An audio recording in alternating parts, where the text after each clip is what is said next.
How you doing this morning? Doing good. Doing good. Doing good. Well, that's great. So, were you just over in England? Yeah, we went over at the air show?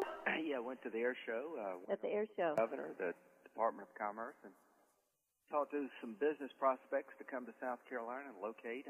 Now that we've got Boeing, we've got a real opportunity to expand our aviation footprint, and the air show is where all the aviation companies go, and we spent a couple of days over there with the governor, and I thought it was a very good trip. The Department of Commerce did a good job lining up meetings, so maybe we'll get some jobs out of this. Yeah, I'm having a real hard time hearing you, Senator.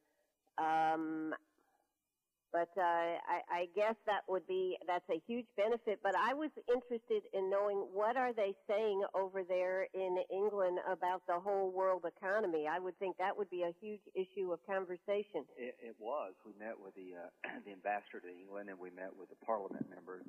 I went with the congressional delegation, so we did some national security stuff too. And one, they're glad they're not in the euro. You know, Margaret Thatcher was very smart years ago, not giving up the pound for the euro, but it all comes down to the Germans. How long will Germany continue to bail out the rest of Europe? And that's an unknown question, but their banking system is very, very much in need of support. You know, when we did our banking interjection in 2008-7, it saved the banks from collapsing here. Well, their banks are far worse off. They don't have a central government to make political decisions. So the European economy is very much going in the wrong direction, and the English are feeling it too. They're basically in a recession, so it's tough times over there. Absolutely. So does that mean that we have more interest, or are they coming to America, coming to the United States? Well, we're not going to do anything to bail out European banks or, you know, put American taxpayer dollars at risk, but a lot of our banks own sovereign debt of the nations like Spain, Portugal, Italy that are struggling, and a European collapse of their banking system or their economy definitely affects us, because we sell a lot of products made in America to the Europeans, and when their economies are not growing and they have economic downturn, it does affect our ability to maintain jobs here. But why are they so in debt? They've made promises they can't keep. They have bloated budgets. They have generous benefits for government workers, and it's unsustainable. Well, you know, one of my questions that I had on my list here is, why is it that, I would say particularly in the Senate, because we can't seem to get a budget passed there in the Senate and everything, what is the political payoff for doing nothing here in America? Why is it that people in the Senate are not jumping up and down and saying, we got to do something now? Well, we are jumping up and down on the Republican side, trying to, well, what about the Democrats here? Well, you know, they're in charge, and apparently they don't want to do a budget. They haven't done a budget in 3 years. I know. And the law requires to do a budget. Well, if you had to sit down and do a budget, you'd have to put on paper what you believe the priorities of the federal government are. You'd have to create a system to get us out of debt, and that means you have to deal with entitlement. So the only thing I can figure is that they don't want any political pushback from having to do the hard things to put a budget on the table, and they seem to be getting away with it. I can tell you this, man, if Republicans had failed to pass a budget for 3 years in a row, every major media outlet in the country would be all over us, and the fact that they haven't voted on a budget in 3 years is just, I hope Romney will talk about it, because it's got to change. Absolutely. Now, of course, the Obamacare actually passed as more of a tax.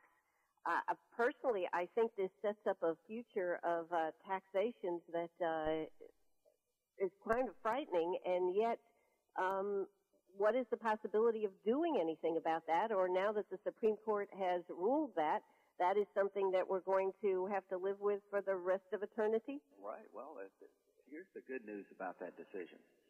The Supreme Court reined in the power to grow the federal government through the Commerce Clause. Liberals have been using the Commerce Clause for years to grow the federal government. The Supreme Court said, the Commerce Clause does not allow the Congress to require somebody to buy a product. That's not commerce. So that's a big step in the right direction. The Supreme Court also said Congress cannot coerce states through spending. When we expanded the definition of Medicaid to include 31% of South Carolinians and told South Carolina, if you don't enroll these new people, we will cut all your money off, the Supreme Court said that was an abuse of spending power. So from the state's point of view, this decision is good news. The court has limited the power of the federal government to put conditions on federal money that are coercive to states, because Medicaid is growing so fast in South Carolina, it's about to bankrupt the state by itself. So this decision, striking down Medicaid expansion under Obamacare, is a good decision for the future. The tax power. I said in March that if there's one way for this to be constitutional, it would be under the taxing authority of the Congress. The taxing authority is pretty broad. We could tax everybody in the country to pay for a war that you may not like. It's within the power of Congress to do it. We could say we could create a taxing system to create centralized health care. I think that's a bad idea. That's what Europe does. The fact that they tried to call it a penalty legally did not matter. This is a tax. So the bill was passed, people saying it wasn't a tax. Now the Supreme Court has said the only way it can be constitutional is for the penalty to be considered a tax. I would suggest, Ann, that if people they'd been required to tell the American people when the bill was passed, we're using our taxing power, it would never been passed. So it was a fraud. But here's what the future holds. It's less likely the Commerce Clause can be used to grow the government. There are conditions on federal spending vis-a-vis the states that will help the 10th Amendment be stronger. And the only way now that you can really expand the government is to use the taxing power. That means that it's going to be a harder sell. I think the ability to pick up Democratic votes and repeal this thing is greater today, but tomorrow, when they try to grow the government, or the Republicans try to grow the government, you're going to have to be honest with the American people that we're taxing you, which I think is a very hard road to go. Absolutely. And you know what, one other question I had, Lindsey, for you is, you know, we're going to be looking at raising the debt ceiling. We've got sequestration, which is, with the military, is going to be very hard hit on South Carolina. And yet it looks like it's not going to be even discussed until the lame duck session. You know, one of my questions is, why are we not doing things about it now? Why not take these up rather than wait to a lame duck when we have people that have been de-elected or people that will be have no horse in the race anymore? Well, I got three real priorities for 2012 before the election. 4, I guess. Help Romney all I can. Try to pass a cyber bill before the election, because we're going to be attacked by terrorist organizations or third world, nation states that can bring down our whole power grid, our financial system, pass cybersecurity. The other is get sequestration off the table for at least 1 year. To do that, we would have to find $110 billion out of the budget to avoid the effects of sequestration for 2013. We should not wait to the lame duck.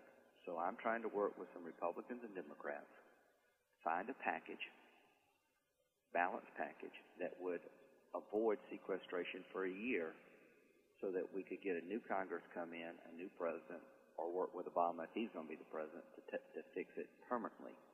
We should do this before the election. If we do not take the 2013 sequestration numbers off the table, it means devastation to our bases at home, no long-term planning, and a lot of small businesses who supply material to the Defense Department are going to go out of business. So I'm going to try to do the following. There'll be no continuing resolution, which the government runs out of money on September 30th. I don't believe we should have a short-term CR. We shouldn't let the government shutdown be part of lame duck. We should pass a resolution to keep the government funded through next April, let the next Congress get up and running. And we also should avoid sequestration for the entire 2013 budget year when we provide funding for the government. That is what I'm trying to do. There's big articles in the paper today about my plan to get Democrats and Republicans to come up with an alternative to sequestration in 2013. Well, I certainly hope that you can make this happen, because what we're looking at is certainly not a good situation for anybody. One last question for you: this tax cut, the Bush tax cut for those making $250,000 or less, where is this coming from? Well, Jim DeMint and I are very committed to getting tax reform. I just don't want to argue about extending the Bush tax cuts.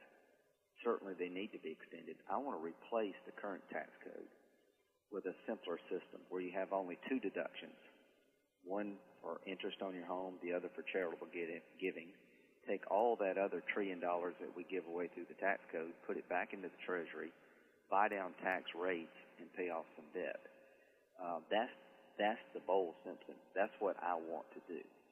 But Obama's playing class warfare, and it won't work. If you do not extend the tax cuts for people making over $250,000, there's about 1 million businesses that are affected, and you could take all the money that people who make $1 million or more have and not even put a dent in the deficit. It will kill job creation. But we don't want the government shutdown to be in lame duck. We want to make sure that we're not faced with the government shutting down, not being funded in the lame duck as a way to get us to give in on taxes.